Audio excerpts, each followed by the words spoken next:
Question number 111 કોનું ઉત્કલન બિંદુ મહત્તમ અને કોનું લઘુત્તમ હશે? ઇથેનોલમાં એક OH સમૂહ આવેલો છે. બ્યુટેન 1 ઓલમાં 4 કાર્બન અને એક OH છે. ઇથેન 1,2 ડાયોલમાં 2 OH સમૂહ છે. પ્રોપેન 1,2,3 ટ્રાયોલમાં 3 OH સમૂહ આવેલા છે. એટલે સૌથી ઊંચું ઉત્કલન બિંદુ 2 નંબરનું અને સૌથી નીચું ઇથેનોલ આવશે, કારણ કે બેયમાં એક OH, ઇથેનોલ અને બ્યુટેન 1 ઓલમાં એક એક OH આવેલા છે, પણ કાર્બનની સંખ્યા ઓછી એટલે ઉત્કલન બિંદુ નીચું, એટલે જવાબ બી આવશે. ક્વેશ્ચન નંબર 112 નીચેનામાંથી પાણીમાં સૌથી ઓછું દ્રાવ્ય અને સૌથી વધારે દ્રાવ્ય પદાર્થ કયો હશે? તો દેખીતી વાત છે, ઇથેનોલમાં ફક્ત એક જ OH સમૂહ છે, એટલે હાઇડ્રોજન બંધની સંખ્યા ઓછી. ઇથેન 1,2 ડાયોલમાં 2 OH સમૂહ આવેલા છે. અહીંયા પ્રોપેન આ ગ્લિસરીન છે, એમાં 3 OH સમૂહ આવેલા છે, એટલે સૌથી ઓછું દ્રાવ્ય અહીંયા આગળ 3 નંબર થશે, કારણ કે 4 કાર્બન હોય એટલે અણુનું કદ વધી જાય, પાણી સાથે આકર્ષણ ઘટે. જરા કદ નાનું છે એટલે દ્રાવ્યતા બ્યુટેનોલ કરતાં ઇથેનોલની વધારે હોય. અહીં 3 નંબરની દ્રાવ્યતા સૌથી ઓછી અને 4 નંબરની સૌથી વધારે હશે, એટલે જવાબ એ આવશે. હજી 113 ક્વેશ્ચન નંબર 113 1 પ્રોપેનોલ એટલે 3 કાર્બન અને એક OH, 1 પ્રોપેનોલ, પછી 2 મિથાઇલ 2 પ્રોપેનોલ, પછી પ્રોપેન 2 પ્રોપેનોલ અને ઇથેનોલમાં ઉત્કલન બિંદુનો સાચો ચડતો ક્રમ આપો. એટલે જવાબ સી આવે. ઇથેનોલમાં કાર્બન 2, પછી 1 પ્રોપેનોલમાં એકઈ શાખા નથી એટલે ઉત્કલન બિંદુ વધારે, પછી 2 મિથાઇલ પ્રોપેન 12,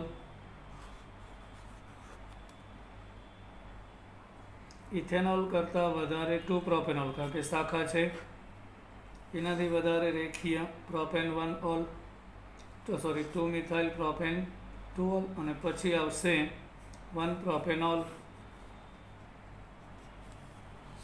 ક્વેશ્ચન નંબર 114 નીચેના સંયોજન માટે ગલન બિંદુનો સાચો ચડતો ક્રમ, ઉત્કલન બિંદુ નહીં, ગલન બિંદુ આપેલું છે. 114 ઓર્થો નાઇટ્રોફિનોલ,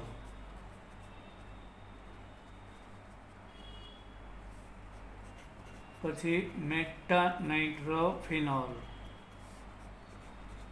અને પેરા નાઇટ્રોફિનોલ આપેલું છે. તો પેરા છે એમાં સામસામે સમૂહ આવેલા હોય એટલે અહીંયા આંતર આણ્વીય હાઇડ્રોજન બંધ વધારે મજબૂત અને પ્રબળ હશે, એટલે પેરાવાળાનું સૌથી વધારે થશે. પછી આવશે મેટા, આના કરતાં થોડી વધુ જગ્યા રોકેલું દૂર, અહીંયા એનાથી વધારે જગ્યા રોકાય એટલે ઓર્થોમાં અણુ વધારે દૂર હશે, એટલે મેટા અને પછી ઓર્થો આવશે. ક્વેશ્ચન નંબર 115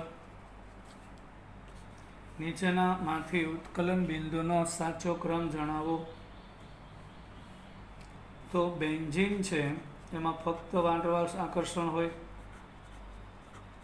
ક્લોરોબેન્ઝીનમાં ધ્રુવીય આકર્ષણ હોય, અને ધનભરિત કાર્બન અને ઋણભરિત ક્લોરીનથી ધ્રુવીય આકર્ષણથી જોડાય, જ્યારે ફિનોલમાં અણુ વચ્ચે આંતર આણ્વીય હાઇડ્રોજન બંધ રચાય છે, એટલે જવાબ આપણો ડી આવશે. પછી 116 કયા આલ્કોહોલનું ઉત્કલન બિંદુ સૌથી વધારે હશે? હવે બધામાં એક જ OH સમૂહ છે એટલે દેખીતી વાત છે, જેમ કાર્બનની સંખ્યા વધે તેમ ઉત્કલન બિંદુ વધે એટલે અણુભાર વધે.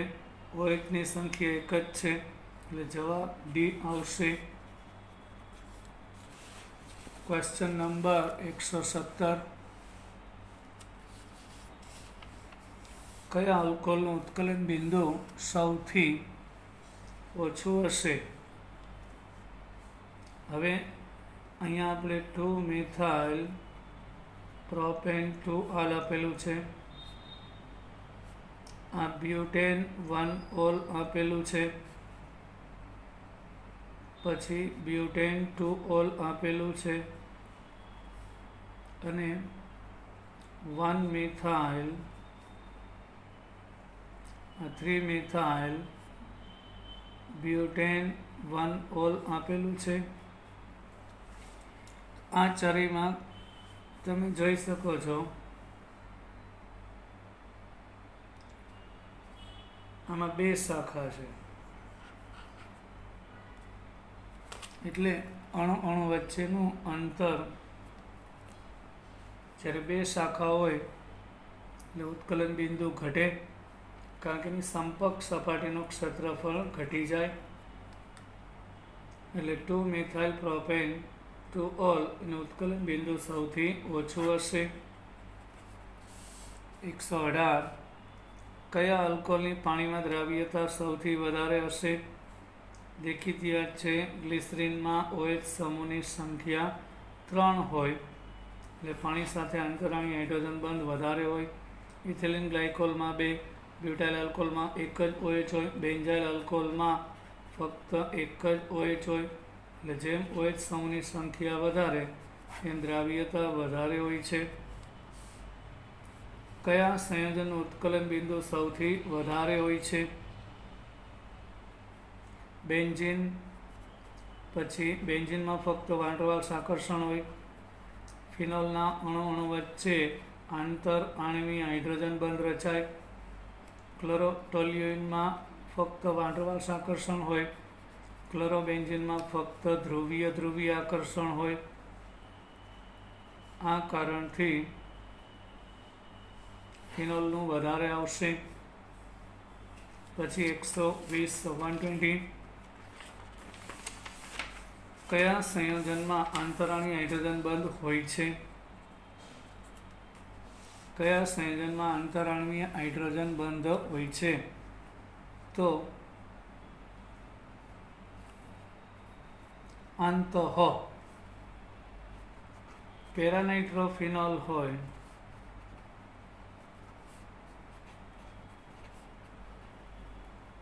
એમાં આંતર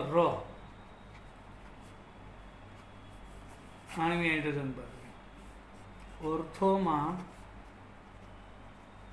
નાઇટ્રો અને OH પાસે હોય એટલે આનો ઋણભરિત ઓક્સિજન અને ધનભરિત હાઇડ્રોજન સાથે અંદર હાઇડ્રોજન બંધ બનાવે. 2 અલગ અલગ અણુ નહીં, એક જ અણુની અંદર એટલે આંતઃ એટલે ઓર્થોમાં થશે. 121.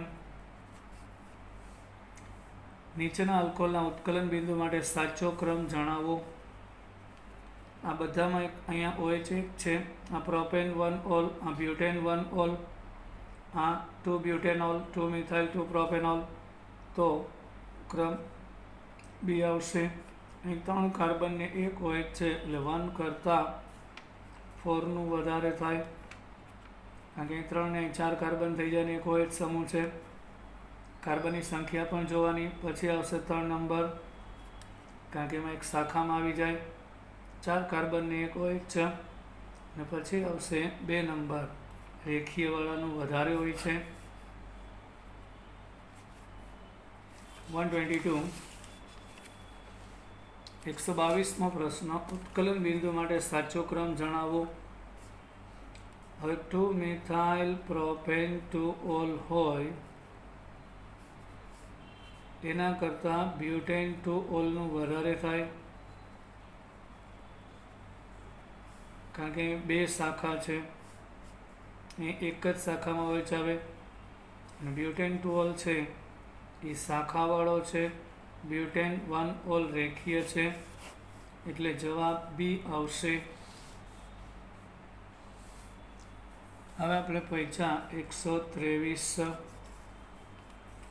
123 પ્રાથમિક, દ્વિતીયક અને તૃતીયક આલ્કોહોલની એસિડિકતાનો ક્રમ જણાવો. તો પ્રાથમિક આલ્કોહોલ, દ્વિતીયક આલ્કોહોલ અને તૃતીયક આલ્કોહોલની એસિડિકતાનો ક્રમ એટલે OH માંથી H+ ઉત્પન્ન કરવાનું વલણ. જેટલું વધારે એટલી એની એસિડિકતા વધારે હોય છે.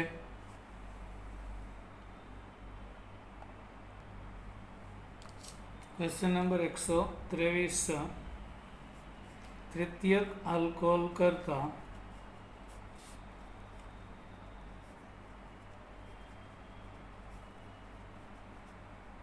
અહીંયા O અને H વચ્ચેનો બંધ ધ્રુવીય છે. અહીંયા કાર્બન ધનભારિત પણ એની ઉપર 3 મિથાઇલ સમૂહ હોય એટલે આનો ધનભાર ઘટે, આનો ઋણભાર ઘટે એટલે આનો ધનભાર, એટલે આ બે વચ્ચેની ધ્રુવીયતા ઘટે એટલે તૃતીયક આલ્કોહોલની એસિડિકતા ઓછી હોય. દ્વિતીયક આલ્કોહોલમાં શું થાય, આ ઋણભારિત, આ ધનભારિત. આ ધનભારિત હોય એની ઉપર 2 દાતા હોય, અહીંયા 3 ઇલેક્ટ્રોન દાતા સમૂહ આવેલા હોય. આનો ધનભાર ઘટે એટલે આનો ઋણભાર ઘટે, પણ અહીંયા વધારે ઘટે, અહીંયા ઓછો એટલે આ વધારે ધ્રુવીય હશે. પ્રાથમિક આલ્કોહોલમાં શું થાય, OH વાળા કાર્બન ઉપર એક જ કાર્બન જોડાયેલો હોય તો જ પ્રાથમિક કહેવાય. આનો ધનભાર ઓછો ઘટે, આનો ઋણભાર ઓછો ઋણભારિત થાય એટલે આ ધ્રુવીયતા સૌથી વધારે એટલે H+ સહેલાઈથી ઉત્પન્ન થાય પ્રાથમિક આલ્કોહોલમાં.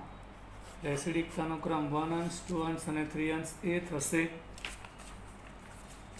124. ફિનોલ ખાલી જગ્યા કરતાં વધુ એસિડિક છે. ફિનોલ છે એમાંથી H+ દૂર થયા પછી ફિનોક્સાઇડ આયન બને અને સંસ્પંદનમાં ભાગ લેશે એટલે એની સ્થાયીતા વધારે હોય.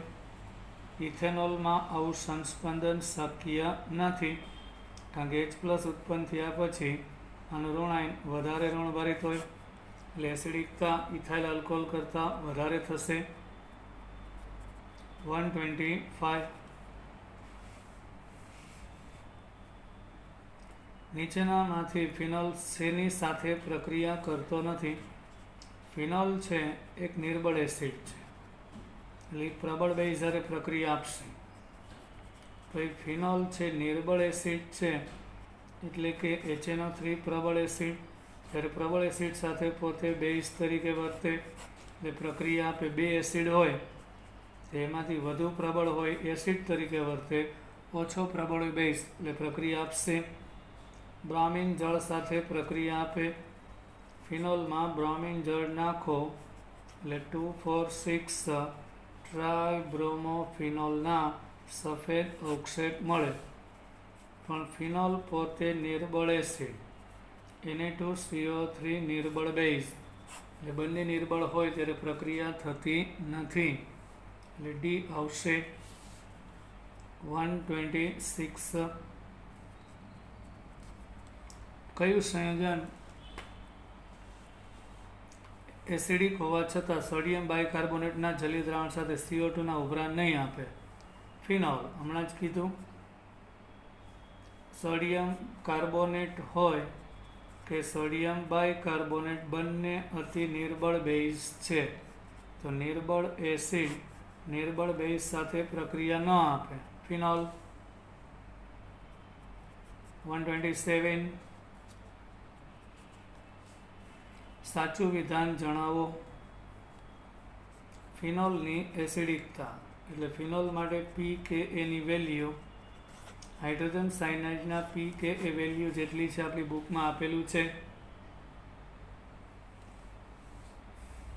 પછી 128. 128. ફિનોલ શેમાં દ્રાવ્ય થશે? ફિનોલ નિર્બળ એસિડ હોવાથી સોડિયમ બાયકાર્બોનેટ નિર્બળ બેઝમાં પ્રક્રિયા ન આપે. પ્રબળ બેઝ NaOH માં દ્રાવ્ય થશે, કારણ કે એસિડ બેઝ પ્રક્રિયા થાય. એસિડ નિર્બળ બેઝ પ્રબળ એટલે પ્રક્રિયા થાય. જવાબ બી આવશે. Question number 129.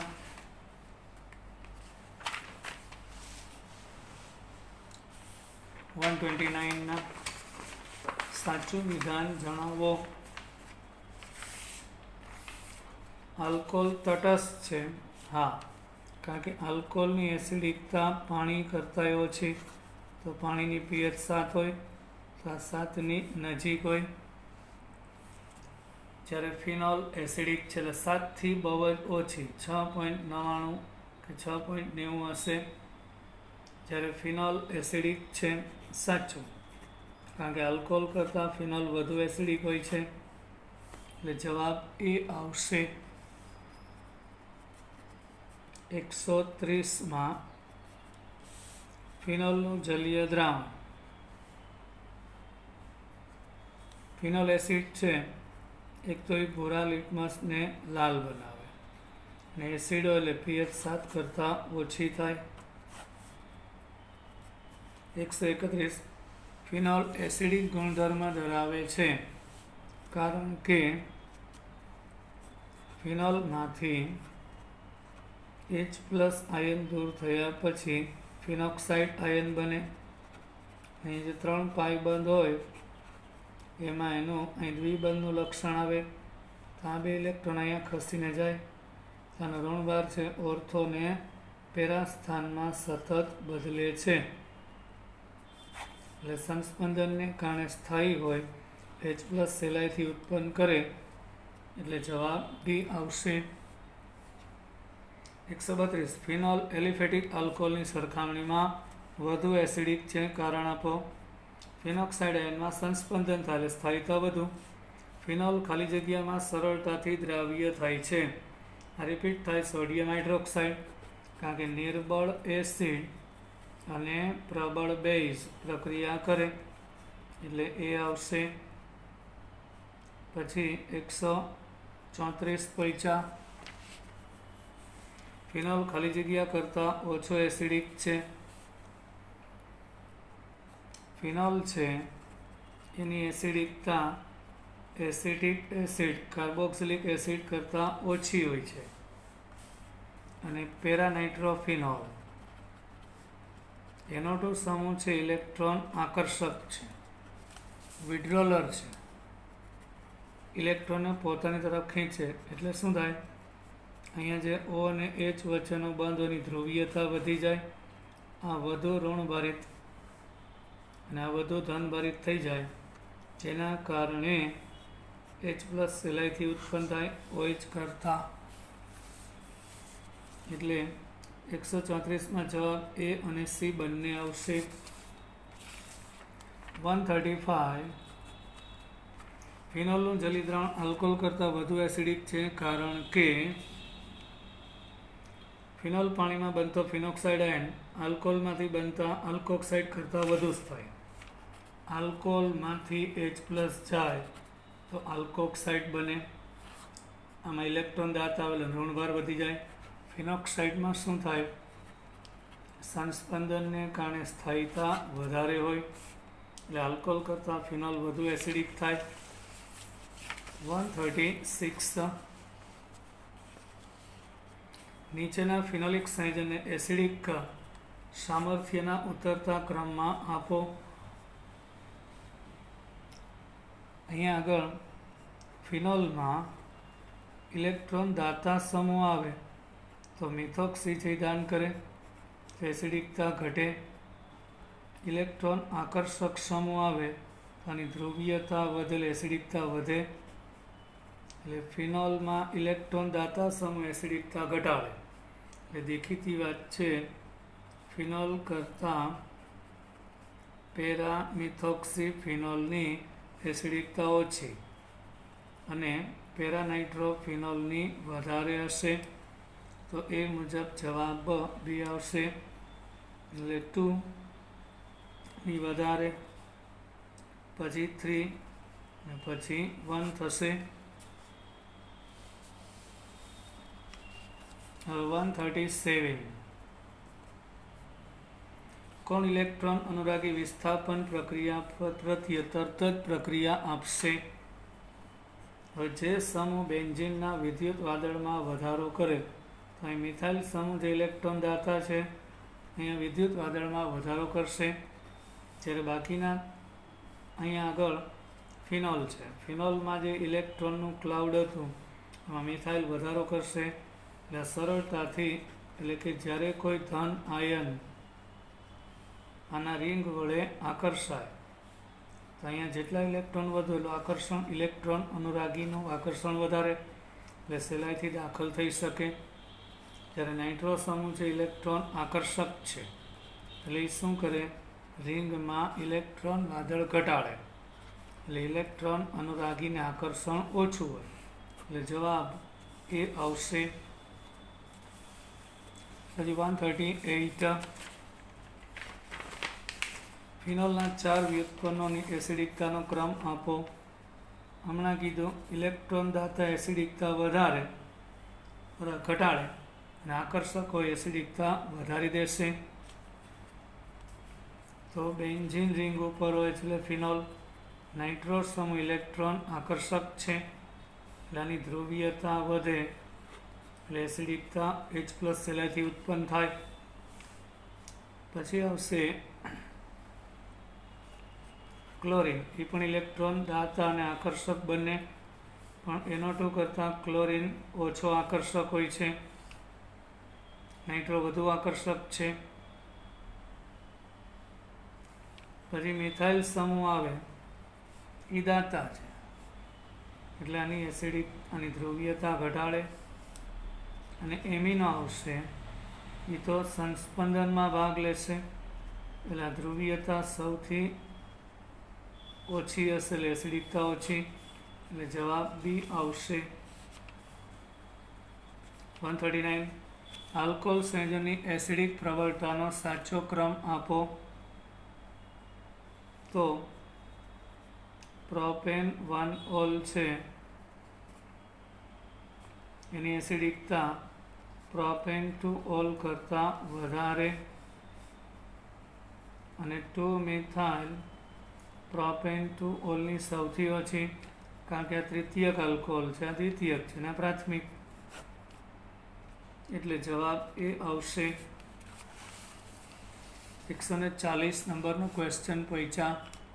140. કયા આલ્કોહોલની એસિડિકતા સૌથી વધારે છે?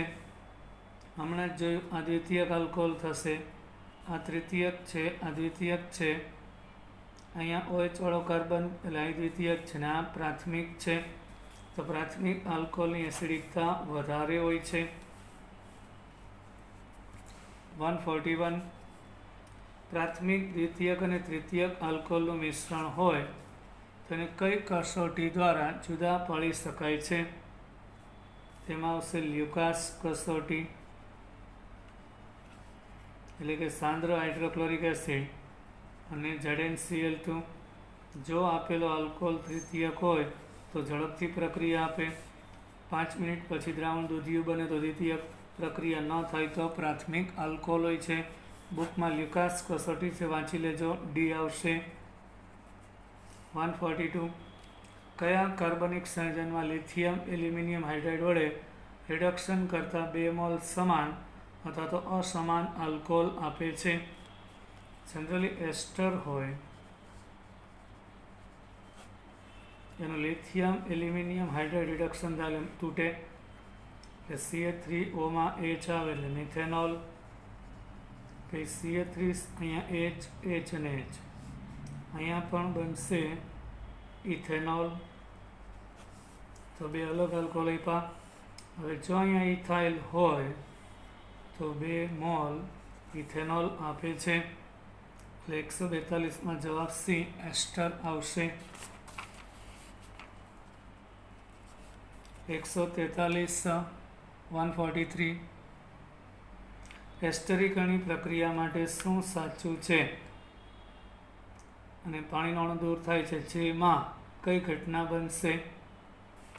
એસ્ટર બને એટલે કાર્બોક્સિલિક એસિડ અને આલ્કોહોલની પ્રક્રિયા થાય અને પાણી છૂટું પડતું હોય છે.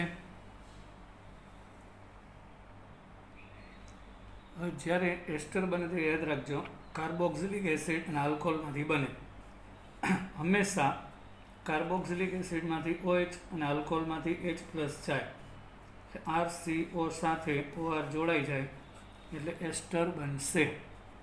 જવાબ એ આવે 144. કયો પ્રક્રિયક આલ્કોહોલનું આલ્કેનમાં રૂપાંતર કરે?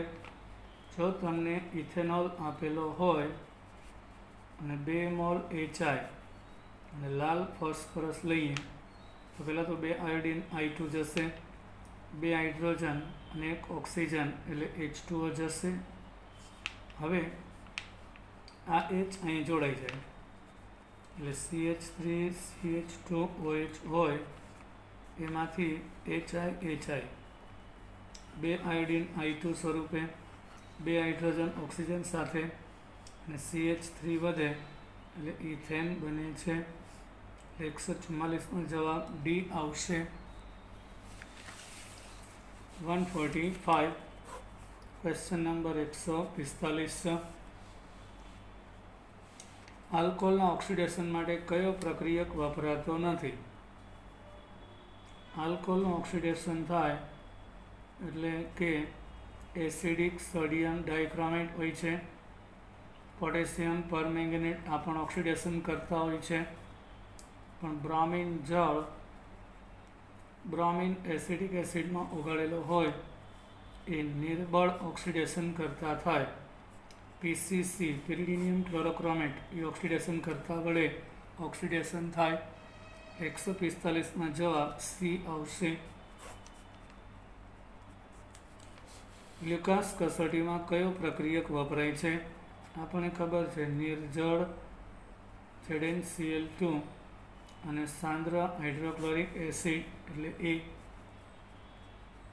147. ગ્લુકોઝ કસોટી બાદ જો મિશ્રણ ચોખ્ખું રહે તો કયો આલ્કોહોલ હોઈ શકે? પેલું છે આઇસોબ્યુટાઇલ આલ્કોહોલ, મતલબ કે પ્રાથમિક આલ્કોહોલ થશે.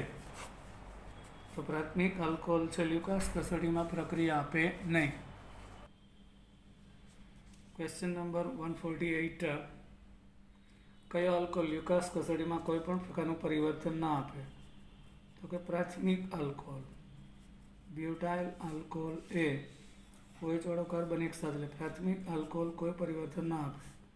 2 બ્યુટેનોલ દ્વિતીયક થશે, 2 પ્રોપેનોલ દ્વિતીયક થશે, 2 મિથાઇલ પ્રોપેન્ટોલ તૃતીયક. આ બધા ગ્લુકોઝ કસોટી આપે. 148નો જવાબ એ. 149. આલ્કોહોલમાં OH સમૂહને હેલોજન પરમાણુ વડે કયા પ્રક્રિયકની મદદથી વિસ્થાપિત કરી શકાય? આલ્કોહોલમાં રહેલો OH દૂર કરવો હોય તો PbR3 લેવાય.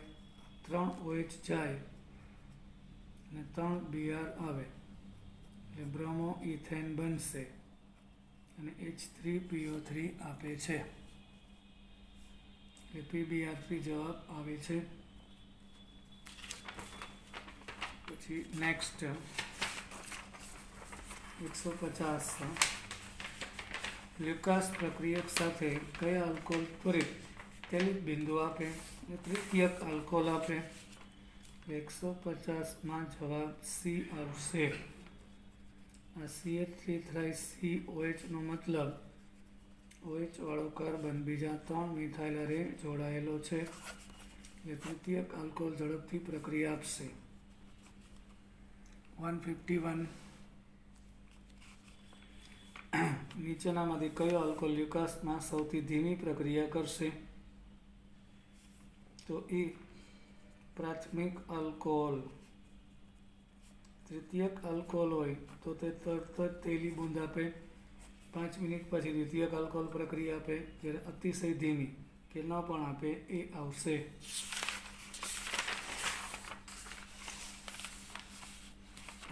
152. જ્યારે ઇથેનોલમાં સોડિયમ ધાતુ ઉમેરવામાં આવે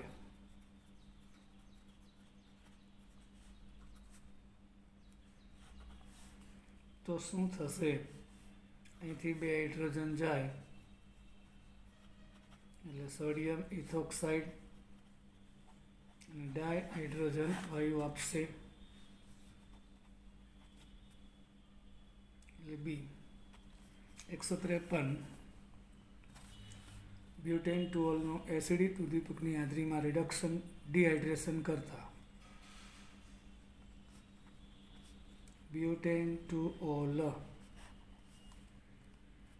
ડિહાઇડ્રેશન એટલે પાણીનું અણુ દૂર થાય, આલ્ફા અને બીટા, આ પણ બીટા થાય, અહીંથી એચ જાય, અહીંથી OH એટલે પાણી છૂટું પડે તો અહીંયા દ્વિબંધ રચાશે, બ્યુટુઇન બને. કેમ? અહીંથી એચ જાય તો અહીંયા પાઇબંધ રચાય તો બ્યુટ1 બનશે. પણ અહીંયા દ્વિબંધવાળા કાર્બન ઉપર વધુ આલ્કાઇલ હોય સેટ-જેફ-ચેત્સવેના નિયમ મુજબ, એટલે અહીંથી ને દ્વિબંધ અહીં રચાય એટલે 2 ઇથાઇલ રહેશે, અહીંયા એક જ આલ્કાઇલ ઇથાઇલ રહેશે. દ્વિબંધ એવી જગ્યાએ રચાય કે જ્યાં વધુમાં વધુ આલ્કાઇલ શૃંખલા શાખામાં હોય એટલે બ્યુટ2 થશે. 154. પ્રોપેન ટુઓલ નું સોડિયમ ડાઇક્રોમેટ અને સલ્ફ્યુરિક એસિડના મિશ્રણ વડે ઓક્સિડેશન કરવામાં આવે તો અહીંથી 2 હાઇડ્રોજન જાય એટલે હાઇડ્રોજન દૂર થાય એટલે ઓક્સિડેશન અને દ્વિબંધ રચાય, પ્રોપેનોન બનશે. પછી 155. ઇથાઇલ આલ્કોહોલમાં જે બંધનું ત્વરિત અસમ વિભાજન થાય તે બંધ કયો હશે? ઇથેનોલમાં કાર્બન હાઇડ્રોજનનો બંધ મજબૂત, કાર્બન કાર્બનનો મજબૂત, પણ ઓક્સિજન અને હાઇડ્રોજનનો બંધ ધ્રુવીય હોય એના કારણે સહેલાઈથી તૂટે, O અને H વચ્ચેનો બંધ. 156. દ્વિતીયક આલ્કોહોલનું ઓક્સિડેશન કરો. સોડિયમ ડાઇક્રોમેટ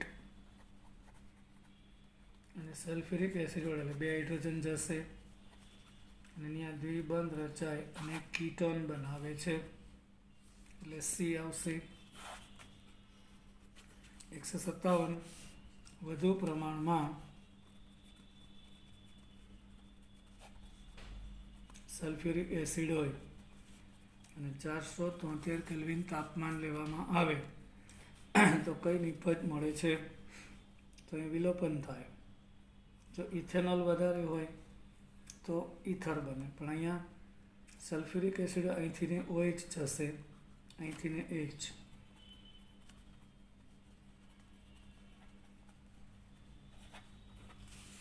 એટલે પાણી દૂર થઈ CH2 double bond CH2 ethene બનશે. 158. આલ્કોહોલની પરત માટે લ્યુકાસ કસોટીમાં કયો પ્રક્રિયક વપરાય?